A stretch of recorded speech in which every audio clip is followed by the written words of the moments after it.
पूर्वीच्या काळामध्ये काय आदर होते आमच्या जीवनामध्ये आमचा आदर सांगतो मी. शिक्षकांनी जर मारलं शाळेत आणि शिक्षकांनी मारल्यानंतर जर आपण रडत गेलो घरी तर घरचे म्हणायचे आजूक ठोकायला पाहिजे आता. काल शाळेत नव्हतं गेला ना म्हणून गुरुजीनं मारलं तुला. का नाही गेला तू, काय काम होतं तो तुला. मी सांगते गुरुजीला उद्या गेला चांगलं ठोकून काढा. म्हणजे ही तक्रार घेऊन गेला का ती त्यांच्याकडे तक्रार घेऊन जायचे, याला नाही उद्या चांगला चोपून काढा. आणि असं म्हटलं की याची गाळ उंडीच व्हायची. हा म्हणतो तक्रार सांगणं चुकीचं आहे, त्यापेक्षा तो तिकडे सांगत नव्हता इकडे गपचूप मार खाऊन घ्यायचं.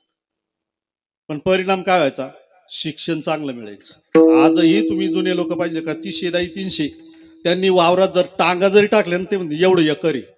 आता कॅल्क्युलेटर घेईल, हे घेईल, ते घेईल, ते घेईल, तरी त्याला मेळ लागत नाही. किती गुंठे कमी भरले, 10-5 गुंठ्याचं घोळच.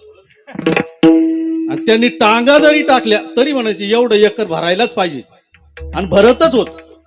म्हणजे एवढं शास्त्र एवढं गणित पक्क होतं त्या लोकांचं. आजही त्यांना झोपेत